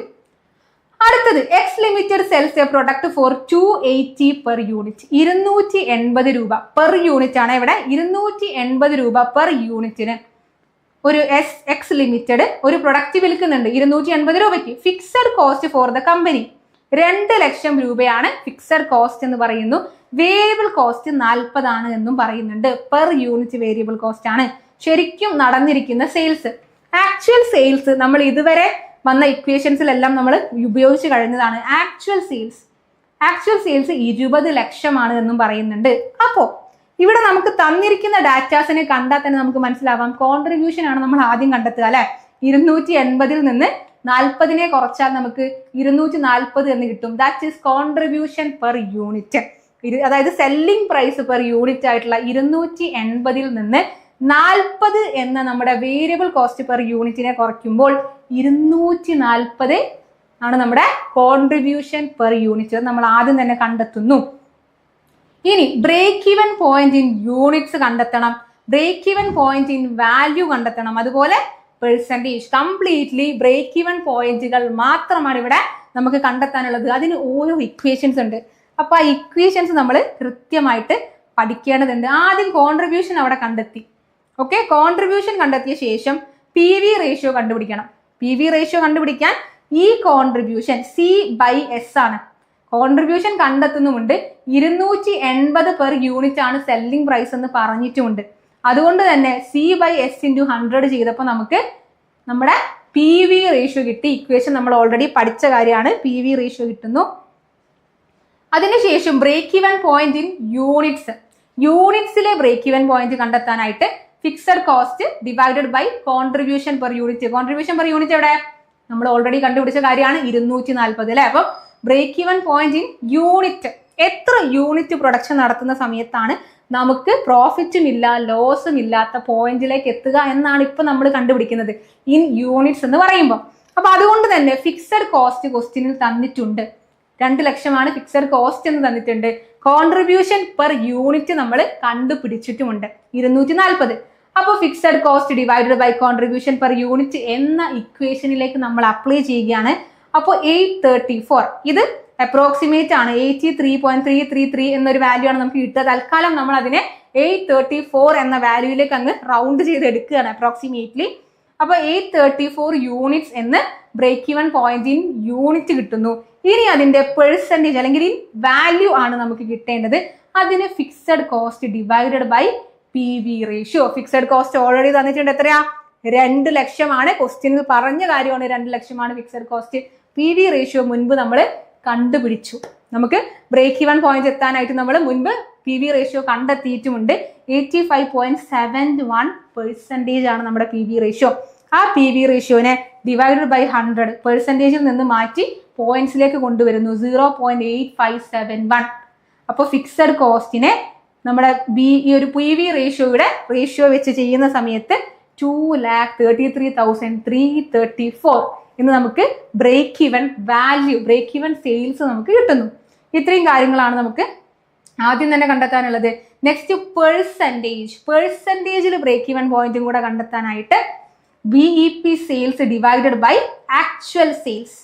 BEP സെയിൽസ് നമ്മൾ മുകളിൽ ഇതേ ഇവിടെ കണ്ടെത്തി വെച്ചിട്ടുണ്ട്. ഇൻ വാല്യൂ എന്ന് പറഞ്ഞാൽ സെയിൽസിൽ എന്നാണ്. ഇവിടെ നമ്മൾ കണ്ടെത്തിയിരിക്കുന്ന BEP sales divided by actual sales നമുക്ക് ക്വസ്റ്റ്യനിൽ പ്രത്യേകമായിട്ട് എടുത്ത് പറഞ്ഞിട്ടുമുണ്ട്. 20 lakh ആണ് എന്ന കാര്യം. ഇൻറ്റു 100 ചെയ്താൽ നമുക്ക് BEP ഇൻ പെർസെൻറ്റേജ് കൂടെ കിട്ടുന്നു. ഇത്രയും കാര്യങ്ങളാണ് നമുക്ക് ഈ ഒരു ക്വസ്റ്റ്യനിൽ വരാൻ സാധ്യതയുള്ളത്. അപ്പം ഈ ഏരിയയിൽ നിന്ന് കുറച്ചുകൂടെ ഒരു വലിയ പ്രോബ്ലം ആയിട്ട് വരാൻ സാധ്യതയുള്ള ഒരു പ്രോബ്ലം ആണിത്. ബ്രേക്ക് ഈവൻ പോയിന്റിന്റെ ഡിഫറെന്റ് ടൈപ്പുകളിൽ എന്തെങ്കിലും ഡൗട്ട്സ് ഉണ്ടെങ്കിൽ നിങ്ങൾക്ക് ജസ്റ്റ് കമന്റിൽ പറയാം. നിങ്ങൾ ഒന്നും ആരെങ്കിലും എത്തിയിട്ടുണ്ടെങ്കിലും ഒക്കെ പറഞ്ഞോളൂ കേട്ടോ. ഓക്കെ, അപ്പൊ നമ്മൾ ഇതിന്റെ നോട്ട്സ് ടെലഗ്രാം ചാനലിലും അതുപോലെ തന്നെ നമ്മുടെ താഴെ ലിങ്ക് ഡിസ്ക്രിപ്ഷനിൽ കൊടുത്തിരിക്കുന്ന ലിങ്ക് ക്ലിക്ക് ചെയ്തിട്ട് നിങ്ങൾക്ക് ടെലഗ്രാം ചാനലിലും നമ്മുടെ വാട്സ്ആപ്പ് കമ്മ്യൂണിറ്റിയിലും ലോഗിൻ ചെയ്യുകയാണെങ്കിൽ ഇതിന്റെ നോട്ട്സ് നമ്മൾ അവിടെ ഷെയർ ചെയ്യാറുണ്ട്. അതുപോലെ തന്നെ നമ്മുടെ ക്രാഷ് കോഴ്സിൽ ജോയിൻ ചെയ്ത കുട്ടികൾക്ക് കമ്മ്യൂണിറ്റിയിലും നമ്മുടെ റെഗുലർ സ്റ്റുഡൻസിന്റെ ഗ്രൂപ്പിലും നോട്ട്സ് ഷെയർ ചെയ്യുന്നതായിരിക്കും. അപ്പൊ എല്ലാവരും ഇത് ശ്രദ്ധിച്ചിരുന്നു. Next, differences between activity based costing. ഇവിടം വരെയുള്ള കാര്യങ്ങൾ മനസ്സിലായി എന്ന് വിചാരിക്കുകയാണ്. നമ്മൾ കുറച്ചധികം ടൈപ്പ് ഓഫ് ബ്രേക്ക് ഈവൻ പോയിന്റുകളുടെ സെയിൽസും പെർസെൻറ്റേജും യൂണിറ്റ്സും ഒക്കെയാണ് കണ്ടെടുത്തത്. ഈ ഇക്വേഷൻസ് പഠിച്ചു വെക്കുക. നേരെ ഇക്വേഷൻ അപ്ലൈ ചെയ്താൽ തന്നെ നമുക്ക് അവിടെ മാർക്ക് സ്കോർ ചെയ്യാം. Next, differences between activity based costing method and traditional absorption costing method. 2 type of മെത്തേഡുകളാണ്. അപ്പൊ അതിൽ വരുന്ന കാര്യങ്ങൾ ഒന്ന്. അപ്പൊ നമുക്ക് ആക്ടിവിറ്റി ബേസ്ഡ് കോസ്റ്റിംഗ് എന്താണ് എന്ന് ആദ്യം അറിയണ്ടേ. ഒരു ട്രഡീഷണൽ കോസ്റ്റിംഗിൽ പണ്ടുള്ള കാര്യങ്ങൾ, അതല്ലെങ്കിൽ അബ്സോർപ്ഷൻ കോസ്റ്റിംഗ് എന്ന് പറയുന്നത് ട്രഡീഷണൽ കോസ്റ്റിംഗ് മെത്തേഡാണ്. ആ ഒരു ടൈമിൽ നമ്മൾ എങ്ങനെയാണ് കോസ്റ്റ് ചാർജ് ചെയ്തിരുന്നത് എന്ന് വെച്ചാൽ കംപ്ലീറ്റ്ലി നമുക്ക് വരുന്ന ചിലവുകൾ, ആ ചിലവുകൾ നമ്മുടെ വർക്കിംഗ് ഹവർ, ലേബേഴ്സിന്റെ ഹവേഴ്സിലോ അതല്ലെങ്കിൽ മെഷീൻ ഹവേഴ്സിലോ നമ്മൾ ഡിവൈഡ് ചെയ്തിട്ട് നേരെ അതിനെ ചാർജ് ചെയ്യും. അങ്ങനെ ചാർജ് ചെയ്യുന്ന സമയത്ത് ഇപ്പൊ ഈ ഒരു പെന്നിന്റെ എമൗണ്ട് ആണെങ്കിൽ ഈ പെന്നിന്റെ ശരിക്കുള്ള എമൗണ്ട് ആയിരിക്കില്ല നമ്മൾ ഇതിലേക്ക് കോസ്റ്റ് ആയിട്ട് കണ്ടെത്തിയിരിക്കുന്നത്. ഈ പെന്ന് കടന്നു പോകാത്ത പല പ്രോസസ്സുകളിലും നമുക്ക് വന്നിട്ടുള്ള ചിലവുകൾ ഇതിലേക്ക് ചാർജ് ചെയ്യപ്പെട്ട് പോകാനുള്ള സാധ്യതയുണ്ടായിരുന്നു. സോ അങ്ങനത്തെ ഒരു ലിമിറ്റേഷനെ ഓവർകം ചെയ്തുകൊണ്ട് ഒരു പ്രൊഡക്റ്റ് കടന്നു പോകുന്ന ആക്ടിവിറ്റികൾ ഏതൊക്കെയാണ്, ആ ആക്ടിവിറ്റികൾക്ക് കൃത്യമായ ഒരു വില കൊടുത്തിട്ട് ആ ആക്ടിവിറ്റികളിലൂടെ കടന്നു പോകുന്ന പ്രൊഡക്റ്റിന് മാത്രം കോസ്റ്റ് ചാർജ് ചെയ്യുക. ഓരോ ആക്ടിവിറ്റിക്കും കൃത്യമായ വില കൊടുക്കുക. അതിനനുസരിച്ച് ആ ഒരു പ്രൊഡക്റ്റ് ആ ആക്ടിവിറ്റിയിലൂടെ കടന്നു പോയാൽ കോസ്റ്റ് ആഡ് ചെയ്തു പോകുന്ന ഒരു മെത്തേഡാണ് നമ്മുടെ ആക്ടിവിറ്റി ബേസ്ഡ് കോസ്റ്റിംഗ്. അപ്പൊ activity based costing method in which overhead cost are assigned to product based on activities. നമ്മളൊരു പ്രൊഡക്റ്റിന്റെ മുകളിൽ ചാർജ് ചെയ്യുന്ന അല്ലെങ്കിൽ ചെയ്യുന്ന വർക്കുകളെ ഓരോ ടാസ്കുകളായിട്ട് ഡിവൈഡ് ചെയ്ത് ആ ടാസ്കുകളെയാണ് നമ്മൾ ആക്ടിവിറ്റി കൊണ്ട് ഉദ്ദേശിക്കുന്നത്. അപ്പൊ ആക്ടിവിറ്റി എന്താണെന്ന് ചോദിക്കാം. കോസ്റ്റ് ഡ്രൈവേഴ്സ് എന്ന് പറയുന്ന ഒരു പോയിന്റ് ഉണ്ട് ഇതിൽ. കോസ്റ്റ് ഡ്രൈവർ എന്താണെന്ന് ചോദിക്കാം. കോസ്റ്റ് പൂള്, അങ്ങനത്തെ കുറച്ച് കാര്യങ്ങൾ നമ്മൾ ഇന്നലെ പറഞ്ഞിരുന്നു. ജനറേറ്റ് ദീസ് കോസ്റ്റ്, ഈ കോസ്റ്റുകൾ ഉണ്ടാക്കുന്ന ചിലവുകൾക്ക് കാരണമാകുന്ന ചില ആക്ടിവിറ്റികൾ, ആ ആക്ടിവിറ്റികൾക്ക് അനുസരിച്ച് കോസ്റ്റ് ചാർജ് ചെയ്യുന്ന മെത്തേഡാണ് activity based costing. It identifies various activities involved in production and allocates cost according to the cost driver of these activities. ചിലവിന് കാരണമാകുന്ന കാരണങ്ങളെ, ഫാക്ടേഴ്സിനെയാണ് നമ്മൾ കോസ്റ്റ് ഡ്രൈവേഴ്സ് കൊണ്ട് ഉദ്ദേശിക്കുന്നത്. അപ്പൊ ഈ ആക്ടിവിറ്റിയിൽ ചെലവുണ്ടാക്കുന്ന കോസ്റ്റ് ഡ്രൈവേഴ്സിനനുസരിച്ച് നമ്മൾ വില ചാർജ് ചെയ്യുക. അതാണ് നമ്മുടെ ആക്ടിവിറ്റി ബേസ്ഡ് കോസ്റ്റിംഗ്. ഇങ്ങനെ ചെയ്യുന്ന സമയത്ത് ഓവർ കോസ്റ്റിംഗ് ഉണ്ടാവാൻ സാധ്യതയില്ല. കൃത്യമായ കോസ്റ്റിംഗ് മെത്തേഡ് എന്ന് പറയുന്നത് ആക്ടിവിറ്റി ബേസ്ഡ് ആണ്. കാരണം ട്രഡീഷണലിന്റെ ലിമിറ്റേഷൻസിനെ കവർ ചെയ്തുകൊണ്ടാണ് നമ്മുടെ ആക്ടിവിറ്റി ബേസ്ഡ് കോസ്റ്റിംഗ് വന്നിട്ടുള്ളത്. അപ്പോൾ ആക്ടിവിറ്റി ബേസ്ഡ് കോസ്റ്റ് ഇതിന്റെ ഡിഫറൻസ് ചോദിച്ച് കാണാറുള്ള ഒരു ക്വസ്റ്റ്യൻ ആണ്. ആക്ടിവിറ്റി ബേസ്ഡ് കോസ്റ്റും അതുപോലെ തന്നെ ട്രഡീഷണൽ കോസ്റ്റിങ്ങും തമ്മിലുള്ള ഡിഫറൻസ്. ഇതിനെ തന്നെ നിങ്ങൾക്ക് അബ്സോർപ്ഷൻ എന്ന് പറഞ്ഞ് മാത്രം തന്നാലും നിങ്ങൾ ഓർക്കുക, അബ്സോർപ്ഷൻ എന്ന് പറയുന്നത് ട്രഡീഷണൽ മെത്തേഡാണ്. അപ്പൊ ആദ്യം അതിന്റെ മീനിങ്. ഇങ്ങനെ ഒരു ക്വസ്റ്റ്യൻ കിട്ടിയാൽ നിങ്ങൾ ആദ്യം മാർക്ക് സ്കോർ ചെയ്യാനായിട്ട് അവസാന നിമിഷം പഠിച്ച്, ഇതുവരെ ഞങ്ങൾ പഠിച്ചിട്ടില്ല കാരണം 8ാം തീയതി എക്സാം കഴിഞ്ഞതേ ഉള്ളൂ, അതുകൊണ്ട് പഠിക്കാൻ പറ്റിയില്ല എന്നുള്ള ആളുകളാണെങ്കിൽ എക്സാം അറ്റൻഡ് ചെയ്യുന്ന സമയത്ത് നിങ്ങൾക്ക് ഇപ്പൊ മീനിങ് മാത്രമേ അറിയൂ. അപ്പൊ ഡിഫറൻസ് ചോദിച്ചാലും ആദ്യം രണ്ടിന്റെയും മീനിങ് എഴുതുക. ആ മീനിങ്ങിനെ തന്നെ പിന്നെയും ഡിഫറൻസ് ആക്കി 2 കോളം വരച്ച് വീണ്ടും എഴുതുക. അപ്പൊ മീനിങ് എന്തായാലും ആദ്യം സെപ്പറേറ്റ്ലി ഇതുപോലെ എഴുതി കാണിക്കണം. അപ്പൊ പേപ്പർ നോക്കുന്ന ആൾ വിചാരിക്കും ഈ കുട്ടിക്ക് ഒരുപാട് കാര്യങ്ങൾ അറിയാം, മീനിങ് എഴുതിയിരിക്കുന്നു, ഡിഫറൻസ് വേറെ എഴുതിയിരിക്കുന്നു. അപ്പൊ നമ്മുടെ ഒരു ഭാഗ്യം പോലെ അതിന് മാർക്ക് കിട്ടും. അപ്പൊ activity based cost are allocated based on activities that cost the cost. ചിലവിന് കാരണമാകുന്ന ആക്ടിവിറ്റികളുടെ ടാസ്കുകളുടെ ബേസിസിലാണ് ABC കോസ്റ്റിംഗ് കോസ്റ്റിനെ അഥവാ ചിലവിനെ നമ്മുടെ ഒരു പ്രൊഡക്റ്റിലേക്ക് ചാർജ് ചെയ്യുന്നത്. എന്നാൽ പ്രൊഡക്ഷൻ വോളിയം, നമ്മുടെ ലേബേഴ്സ് എത്ര മണിക്കൂർ ഈ ഒരു പ്രൊഡക്റ്റ് ഉണ്ടാക്കാനായിട്ട് വർക്ക് ചെയ്തു, അതല്ലെങ്കിൽ നമ്മുടെ കമ്പനിയുടെ മെഷീൻസ് എത്ര മണിക്കൂർ ഈ ഒരു പ്രൊഡക്റ്റ് ഉണ്ടാക്കാനായിട്ട് വർക്ക് ചെയ്തു എന്നതിന്റെ ബേസിസിലാണ് പണ്ടത്തെ ട്രഡീഷണൽ അഥവാ അബ്സോർപ്ഷൻ കോസ്റ്റിംഗ് ചിലവിനെ ചാർജ് ചെയ്തിരുന്നത്. കോസ്റ്റ് അലോക്കേഷൻ, നമ്മൾ ഒരുപാട് മൾട്ടിപ്പിൾ ആയിട്ടുള്ള കോസ്റ്റ് ഡ്രൈവേഴ്സിനെ ഉപയോഗിക്കുന്നുണ്ട്. കോസ്റ്റിനെ അലോക്കേറ്റ് ചെയ്യാനായിട്ട് ഒരുപാട് കോസ്റ്റ് ഡ്രൈവേഴ്സിനെ ABC അനാലിസിസ് ഉപയോഗിക്കുന്നുണ്ട്. എന്നാൽ സിംഗിൾ അഥവാ ലിമിറ്റഡ് കോസ്റ്റ് ഡ്രൈവേഴ്സിനെ മാത്രമാണ് ട്രഡീഷണൽ കോസ്റ്റിംഗ് ഉപയോഗിക്കുന്നത്. പ്രൊവൈഡ് മോർ ആക്യുറേറ്റ്, കുറച്ചുകൂടെ കൃത്യതയുള്ള കോസ്റ്റ് നൽകുന്നത് ABC ആണ്. ആ പോയിന്റ് ഓർത്തിക്കുക. ആക്യുറസി കൂടുതൽ ഏതിനാണ്? ABCക്കാണ്. അപ്പം ആക്ടിവിറ്റിയുടെ ബേസിസിലാണ്, അതുപോലെ ആക്യുറസി കൂടുതലാണ്. കോസ്റ്റ് ഡ്രൈവേഴ്സ്, ഒരുപാട് കോസ്റ്റ് ഡ്രൈവേഴ്സ് ഉണ്ട് ABCക്ക്. ഫോക്കസ് ഓൺ ആക്ടിവിറ്റീസ് ഇൻ പ്രൊഡക്ഷനിലെ ആക്ടിവിറ്റികൾക്കാണ് ഇമ്പോർട്ടൻസ് കൊടുത്തിരിക്കുന്നത്. കോംപ്ലക്സ് പ്രൊഡക്ഷൻ, ഇങ്ങനത്തെ സിമ്പിൾ പോയിന്റുകൾ മാത്രം ഓർത്ത് വെച്ച് പഠിക്കുക കേട്ടോ. കോംപ്ലക്സ് പ്രൊഡക്ഷൻ ആണെങ്കിൽ അവിടെ ഏറ്റവും സ്യൂട്ടബിൾ ആയിട്ടുള്ള, ഏറ്റവും ചേരുന്ന കാര്യം എന്ന് പറയുന്നത് ABC ആണ്. ഇവിടെ കുറച്ചുകൂടെ സിംപ്ലർ പ്രൊഡക്ഷനിലാണ് നമ്മുടെ ട്രഡീഷണൽ അബ്സോർപ്ഷൻ കോസ്റ്റിംഗ് കുറച്ചും കൂടെ ആക്യുറേറ്റ്, അല്ലെങ്കിൽ അതിനെ കുറച്ചുകൂടെ മാച്ച് ആവുന്നത് സിമ്പിൾ ആയിട്ടുള്ള പ്രൊഡക്ഷൻ പ്രോസസ്സിലാണ്. ഔട്ട്പുട്ടിന്റെ വോളിയത്തിലാണ്, ആക്ടിവിറ്റീസിനല്ല. അവസാനം നമ്മൾ പ്രൊഡ്യൂസ് ചെയ്യുന്ന എത്ര പ്രൊഡക്റ്റുകൾ പ്രൊഡ്യൂസ് ചെയ്തു അതിന്റെ ഒരു വോളിയത്തിനാണ് ഇവിടെ ട്രഡീഷണലിൽ ഇമ്പോർട്ടൻസ് നൽകുന്നത്. അപ്പൊ ഈ ഡിഫറൻസിൽ ചെറിയ ചെറിയ പോയിന്റ്സ് മാത്രം നോക്കി വെച്ച് കൃത്യമായിട്ട് പഠിക്കുക. ഇതല്ലാതെ വലിയ പോയിന്റ്സും നമ്മൾ ഇന്നലെ ഡിസ്കസ് ചെയ്തു. പക്ഷെ അവസാന നിമിഷം പഠിക്കുന്ന നിങ്ങൾ എന്ത് ചെയ്യുക, ഇതെങ്കിലും അറ്റ്ലീസ്റ്റ് പഠിച്ചിട്ട് പോവുക. അടുത്തത് 15 മാർക്കിന്റെ നമ്മുടെ എസ്സേ ടൈപ്പ് സെക്ഷൻ സിയിൽ വരുന്ന കുറച്ച് കാര്യങ്ങളാണ് നമുക്ക് ഡിസ്കസ് ചെയ്യാനുള്ളത്. സെക്ഷൻ സിയിലെ 15 മാർക്കിന്റെ ക്വസ്റ്റ്യൻസ്.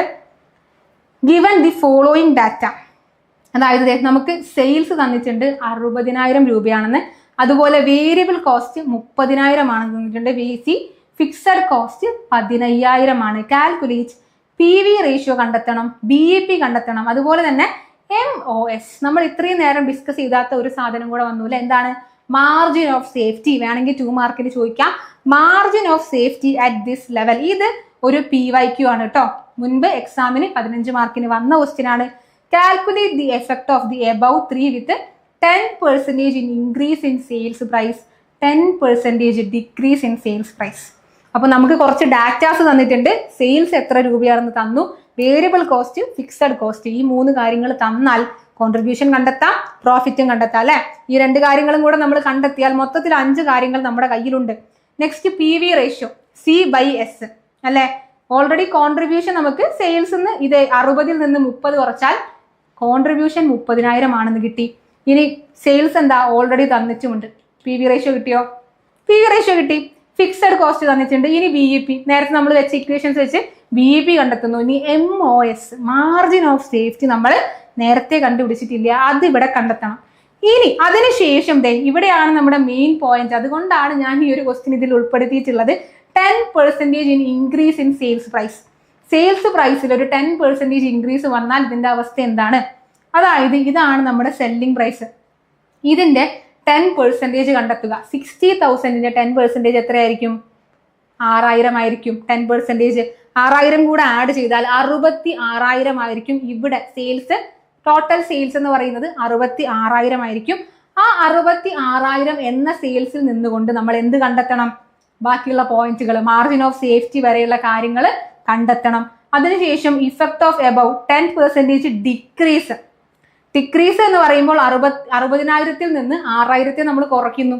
അപ്പൊ എത്രയായി? 54,000 ആയി. 54,000 എന്ന സെയിൽസിൽ നിന്നുകൊണ്ട് മറ്റു കാര്യങ്ങൾ കണ്ടെത്തണം. അങ്ങനെയാണ് നമ്മൾ ഈ ഒരു ക്വസ്റ്റിനെ അപ്രോച്ച് ചെയ്യേണ്ടത്. ആദ്യം PV റേഷ്യോ കണ്ടുപിടിക്കണം, BEP, അതുപോലെ margin of safety. First question, PV ratio എന്ന് പറയുന്നത് കോൺട്രിബ്യൂഷൻ ബൈ സെയിൽസ് ഇൻറ്റു 100 ആണ്. കോൺട്രിബ്യൂഷൻ എത്രയായിരുന്നു? 60 നിന്ന് 30 കുറച്ചപ്പോൾ 30 നമ്മുടെ കോൺട്രിബ്യൂഷൻ ആണ്. ബൈ സെയിൽസ് ഓൾറെഡി തന്നിട്ടുണ്ട്, ഇൻറ്റു 100 എന്ന് പറയുമ്പോൾ 50% നമ്മുടെ PV റേഷ്യോ എന്ന് പറയുന്നത്. അപ്പൊ കോൺട്രിബ്യൂഷൻ ഇത് ഓർത്ത് വെച്ചോ, നിങ്ങൾ മറക്കരുത്.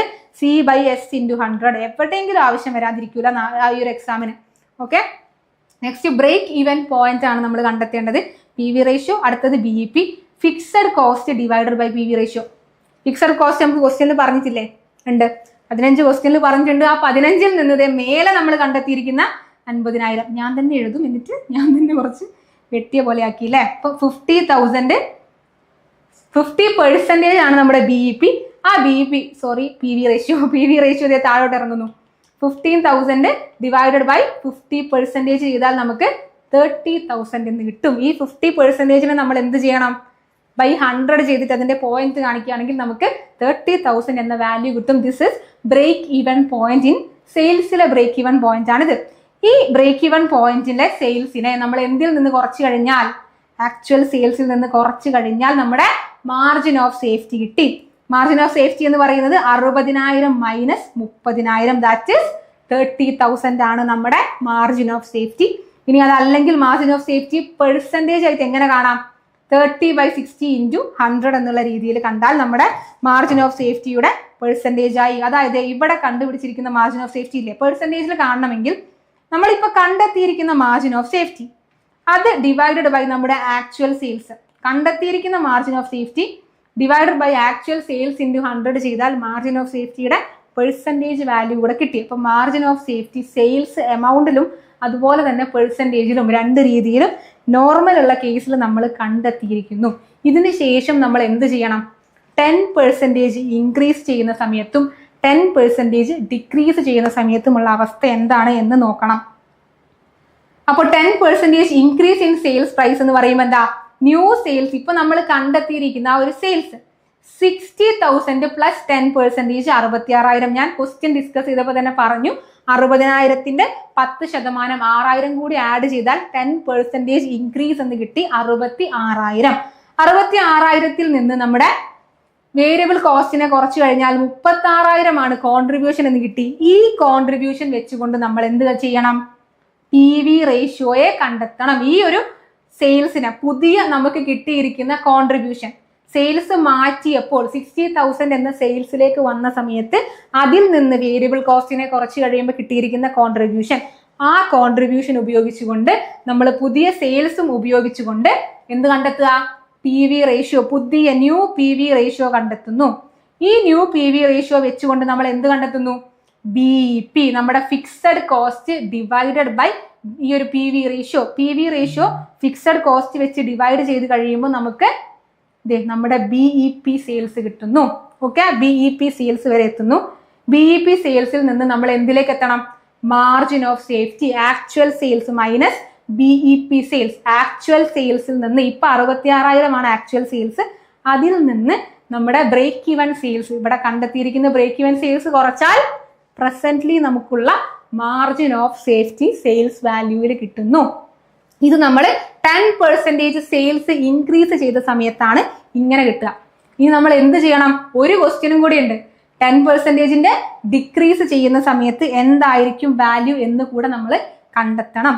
അപ്പോൾ effect of 10% decrease in sales price, sales പ്രൈസിൽ 10% കുറയ്ക്കുക എന്ന് പറയുമ്പോൾ 60,000ന്റെ 10% ആയ 6,000 കുറയ്ക്കുന്നു, 54,000ത്തിലേക്ക് എത്തുന്നു. ഈ 54,000ത്തിന്റെ കോൺട്രിബ്യൂഷൻ, ഇത് വെച്ചുകൊണ്ടുള്ള നമ്മുടെ വേരിയബിൾ കോസ്റ്റ് കുറച്ച് കോൺട്രിബ്യൂഷൻ കണ്ടെത്തണം. നേരത്തെ ചെയ്ത പോലെ തന്നെ ആ കോൺട്രിബ്യൂഷൻ വെച്ചിട്ട് ഇപ്പൊ പ്രസന്റ്ലി ഉള്ള സെയിൽസ് വെച്ചിട്ട്, ഇത് പലർക്കും ചെയ്യുമ്പോൾ തെറ്റിപ്പോകുന്ന ഒരു ഏരിയ എന്ന് പറയുന്നത്, ഈ സാധനം കൃത്യമായിട്ട് ചെയ്യും. കോൺട്രിബ്യൂഷൻ ഇവിടം വരെ കണ്ടെത്തുക, എന്നിട്ട് PV റേഷ്യോ കണ്ടെത്തുമ്പോൾ ശരിക്കും പുതിയ കോൺട്രിബ്യൂഷൻ എടുക്കും, എന്നിട്ട് പഴയ സെയിൽസ് ആയിട്ടുള്ള 60,000 ഇവിടെ എടുക്കും. ആ 60,000 പഴയ ക്വസ്റ്റ്യൻ നോക്കി ഇങ്ങ് എടുത്തു കഴിയുന്ന സമയത്ത് നമ്മുടെ ആൻസർ കംപ്ലീറ്റ് തെറ്റി. അതല്ല വരിക, നമ്മൾ ഇപ്പൊ പുതിയതായിട്ട് കണ്ടെത്തിയിരിക്കുന്ന ന്യൂ സെയിൽസ് പ്രസന്റ്ലി 54,000 ആണ്. അതാണ് ഇത് ഇവിടെ കാണിക്കേണ്ടത്. 54,000 × 100 44.44% എന്ന് PV റേഷ്യോ കിട്ടുന്നു. ഈ PV റേഷ്യോനെ ഇനി എന്ത് ചെയ്യണം? BP കണ്ടെത്താനായിട്ട് fixed cost divided by PV റേഷ്യോയുടെ പോയിന്റ് വാല്യൂ എടുക്കണം. അപ്പൊ നമുക്ക് ബ്രേക്ക് ഈവൻ പോയിന്റിലുള്ള സെയിൽസ് വാല്യൂ കിട്ടും. ഈ സെയിൽസ് വാല്യൂ വെച്ചിട്ട് നമുക്ക് എന്ത് കണ്ടെത്താൻ സാധിക്കും? ഈ സെയിൽസ് വാല്യൂ വെച്ചുകൊണ്ട് നമുക്ക് മാർജിൻ ഓഫ് സേഫ്റ്റി എന്ന് പറഞ്ഞാൽ actual sales minus break even sales. Actual സെയിൽസും ഇവിടെയും എടുക്കുമ്പോൾ തെറ്റരുത്, 60,000 അല്ല.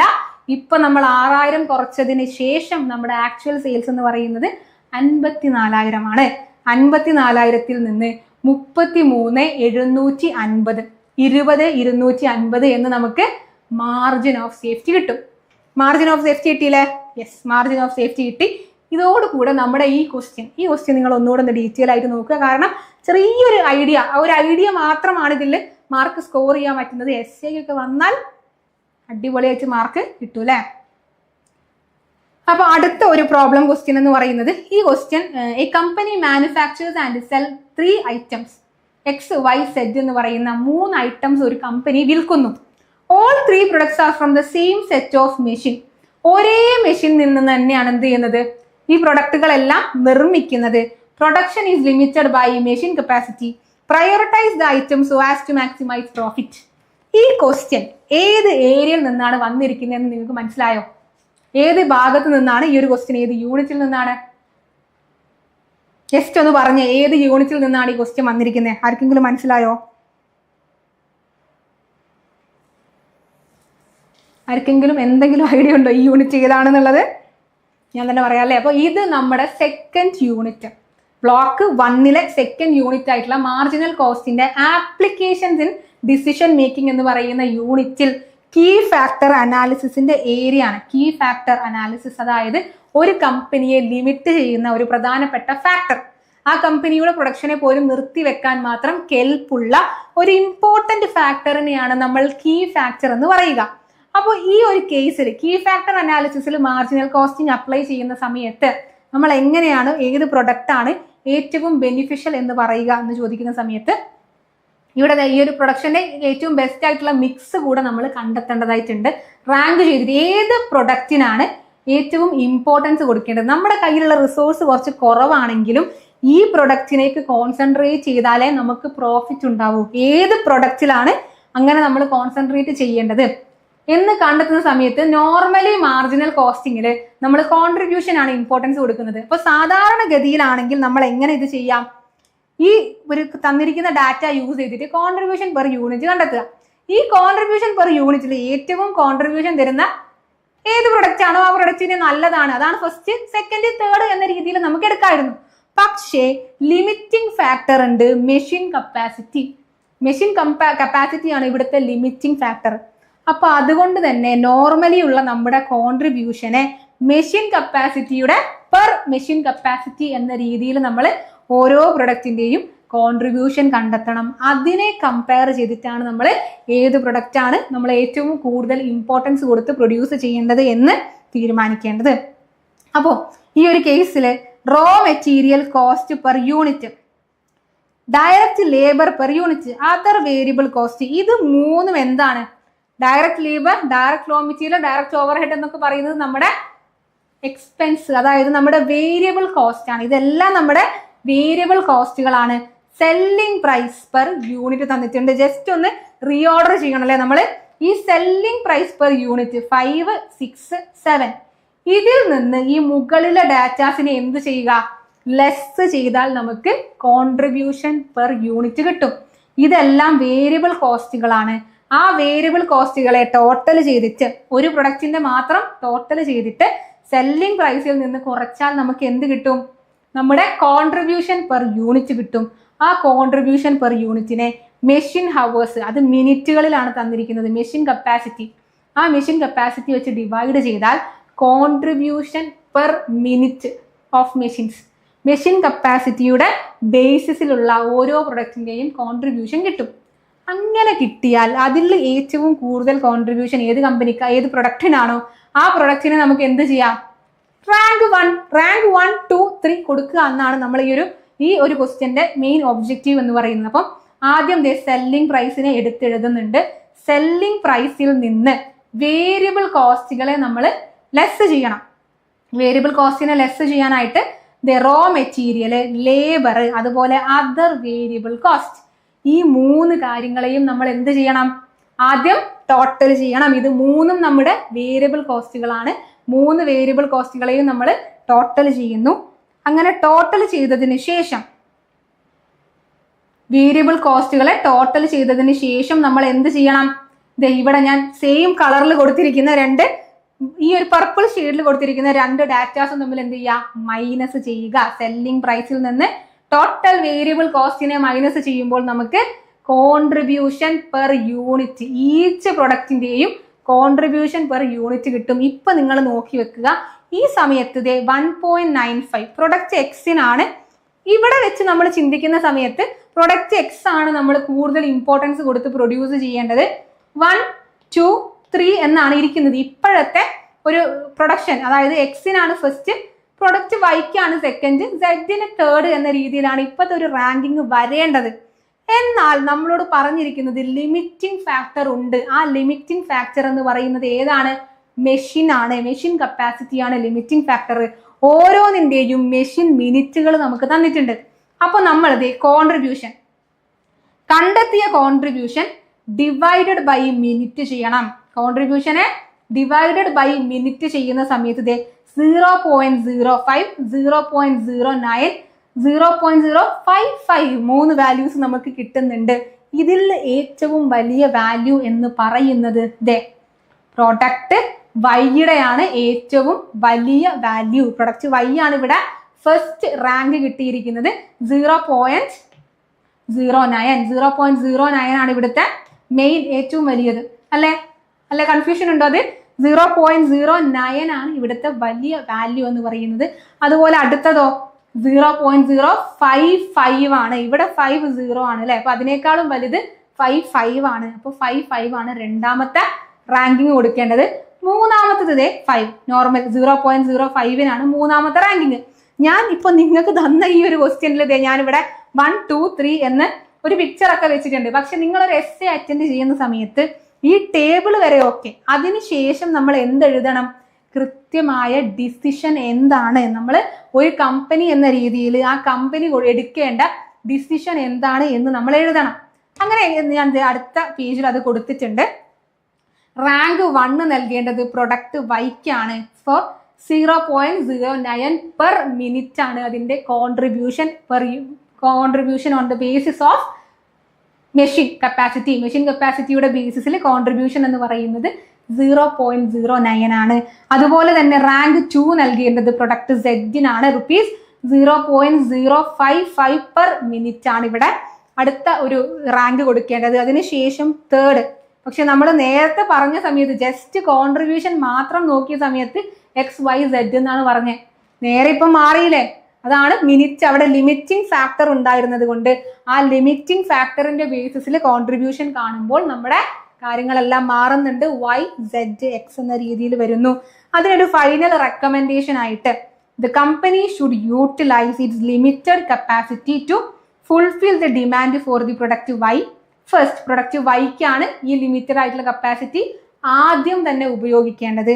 അതിനുശേഷം പ്രൊഡക്റ്റ് സെഡിനും പിന്നീട് പ്രൊഡക്റ്റ് എക്സിലേക്കും നമ്മൾ അതിന്റെ റാങ്കിന്റെ ഓർഡറിലാണ് കൊടുക്കേണ്ടത്.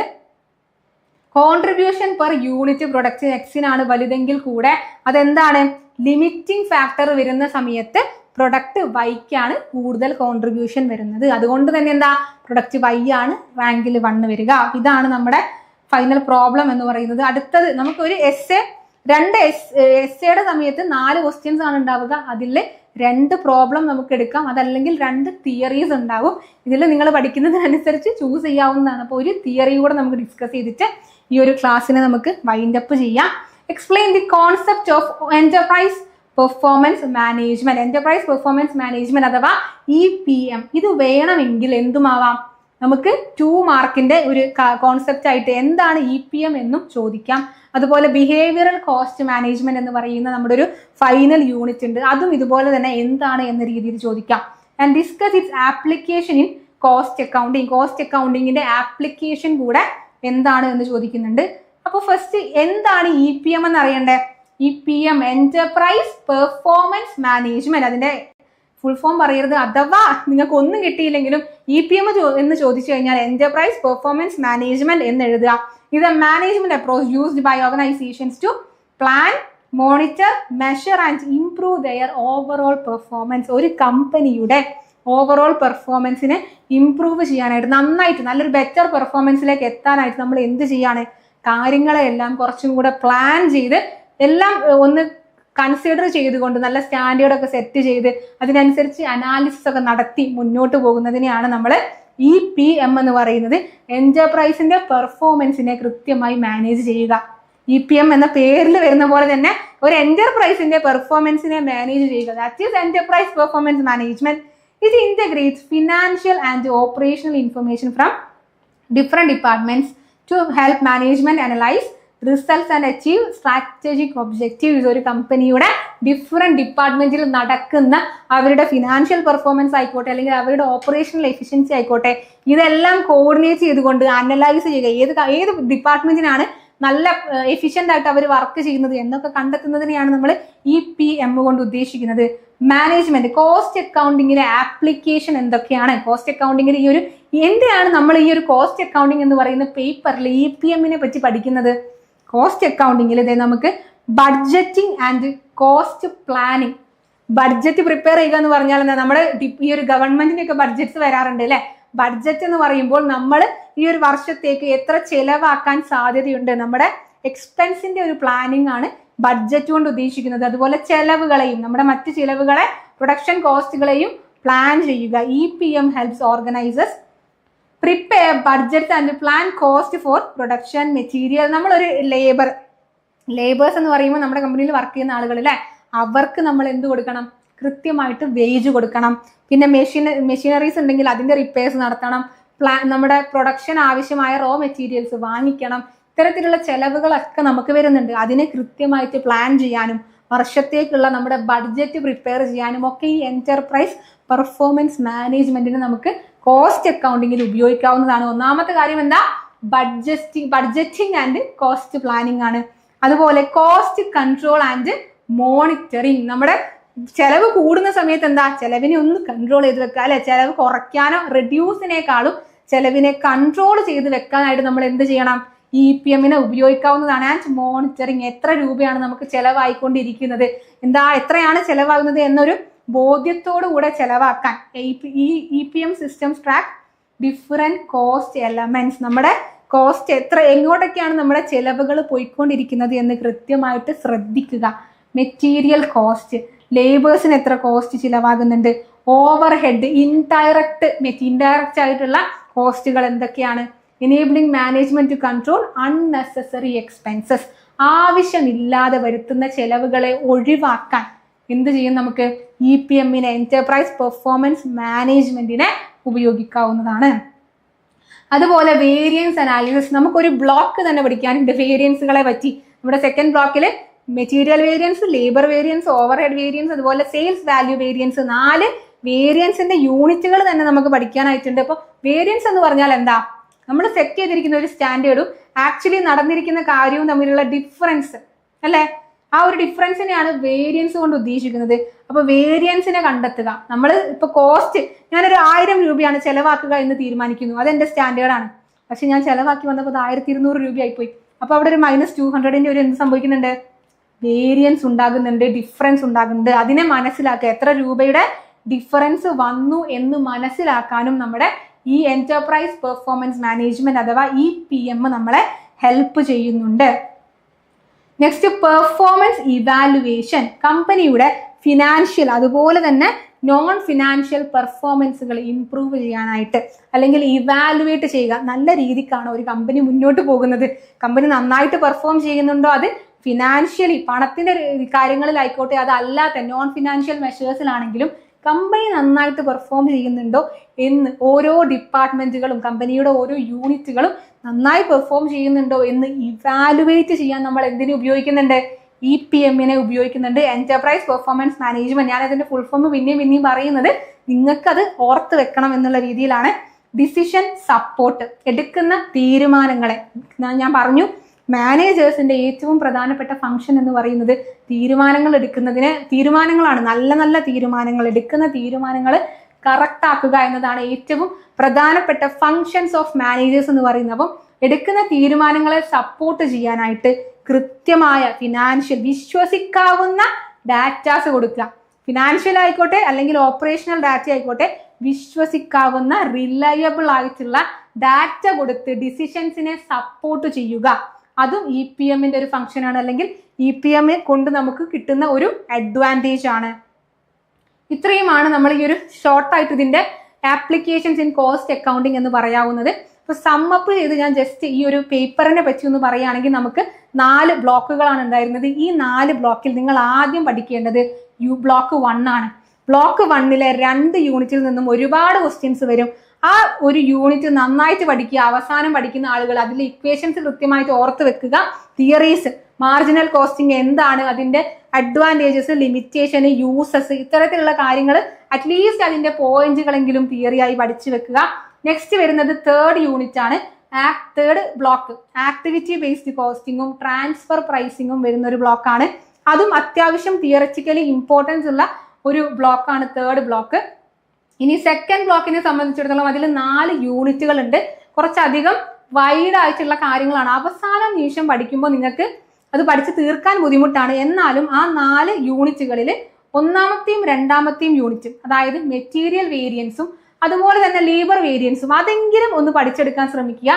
സെയിൽസ് വേരിയൻസ് എന്താണ്, ഓവർഹെഡ് വേരിയൻസ് എന്താണ്, അത് രണ്ടിന്റെയും പേരുകൾ പഠിക്കുക. പേരെങ്കിലും അത് ഓർത്ത് വെക്കുക. അതുപോലെ പിന്നെ 4ാമത്തെ ബ്ലോക്കിൽ നമുക്ക് 4 യൂണിറ്റുകളാണ്. കംപ്ലീറ്റ്ലി തിയറി മാത്രം വരുന്ന 4 യൂണിറ്റ് ആണ്. കുറച്ച് വൈഡായിട്ട് നമുക്ക് ഒരുപാട് കാര്യങ്ങൾ പഠിക്കാനുണ്ട്. പക്ഷെ അത്രയും കാര്യങ്ങൾ ചിലപ്പോൾ അതിൽ നിന്ന് ചോദിക്കൂല. അതിൽ നിന്ന് ആകെ ചോദിക്കുക ചിലപ്പോൾ ഒരു എസ്സേ ചോദിച്ചേക്കാം ആ ഒരു ബ്ലോക്കിൽ നിന്ന്. അതുപോലെ 2 മാർക്കിന് ചിലപ്പോൾ ഒരു ക്വസ്റ്റ്യനും. അത്രയും കാര്യങ്ങൾ. അപ്പോൾ ആ ഒറ്റ കാര്യത്തിന് വേണ്ടി ചിലപ്പോൾ നമ്മൾ ഒരുപാട് പഠിക്കാനുണ്ട്. അപ്പൊ അവസാനത്തേക്ക് വെക്കുക. അതിൽ ഓരോ ചെറിയ പോയിന്റ് 2 മാർക്ക് സ്കോർ ചെയ്യാൻ പറ്റുന്ന രീതിയിൽ നിങ്ങൾ അത് എന്താണ് എന്ന് മാത്രം പഠിക്കുക. ബിഹേവിയറൽ കോസ്റ്റ് മാനേജ്മെന്റ് എന്താണെന്ന് പഠിക്കാനുണ്ട്. നേരത്തെ നമ്മൾ പറഞ്ഞ ബിസിനസ് ഇന്റലിജൻസും സ്ട്രാറ്റജിക് മാപ്പിങ്ങും അതുപോലെ കുറച്ചധികം കാര്യങ്ങൾ. കോസ്റ്റ് അക്കൗണ്ടിങ് സ്റ്റാൻഡേർഡ് ഒക്കെ കുറച്ചൊരു ഡ്രൈ ആയിട്ടുള്ള ഒരു യൂണിറ്റ് ആണ്. അപ്പം അത് കൃത്യമായിട്ട് അത്രയും ഇമ്പോർട്ടൻസ് കൊടുക്കാതെ, കാരണം അവസാനം പഠിക്കുമ്പോൾ നമുക്ക് പഠിച്ചെടുക്കാൻ ബുദ്ധിമുട്ടായിട്ടുള്ള ഒരു ഏരിയ ആണ് ഈ കോസ്റ്റ് അക്കൗണ്ടിങ് സ്റ്റാൻഡേർഡുകളൊക്കെ. അതല്ലാതെ തിയറിറ്റിക്കലി മനസ്സിലാവുന്ന കുറച്ച് കാര്യങ്ങൾ അതിലുണ്ട്. ആ കാര്യങ്ങൾ മാത്രം ഈസി ആയിട്ട് പഠിച്ചെടുക്കാൻ ശ്രമിക്കുക. നമുക്ക് 2 ദിവസം കൂടെ ഇനിയുണ്ട്. ഇന്ന് 11 ഉള്ളൂ. 12ഉം 13ഉം കഴിഞ്ഞ് 14നാണ് നമ്മൾ എക്സാം വരുന്നത്. അപ്പോൾ എല്ലാം ഒന്ന് പൊടി തട്ടി മൊത്തത്തിലൊന്ന് പഠിച്ചെടുത്ത് വെച്ച് എക്സാമിന് കൃത്യമായിട്ട് അറ്റൻഡ് ചെയ്യുക. നല്ല മാർക്ക് വാങ്ങുക, പാസ്സാവുക. അപ്പോൾ ഞാൻ ഈ 3rd സെമ്മിൽ ഞാൻ എടുക്കുന്ന പേപ്പേഴ്സ് ഇതുകൂടെ അവസാനിക്കുകയാണ്. ഇനി 28ന് നിങ്ങൾക്ക് സ്റ്റോക്ക് മാർക്കറ്റിന്റെ ക്ലാസ്സും കൂടെ കഴിഞ്ഞു കഴിഞ്ഞാൽ നിങ്ങളുടെ 3rd സെം എക്സാമുകൾ ഓൾമോസ്റ്റ് കംപ്ലീറ്റ് ആവും. അപ്പോൾ ഇനി നമുക്ക് 4th സെമ്മിൽ കാണാം. ഇതോടുകൂടെ കോസ്റ്റ് അക്കൗണ്ടിങ്ങിന്റെ ലൈവ് ക്ലാസ് ഇന്ന് ഇവിടെ അവസാനിക്കുകയാണ്. Thank you so much and all the best. എല്ലാവരും നല്ല രീതിക്ക് എക്സാം അറ്റൻഡ് ചെയ്യുക. Thank you.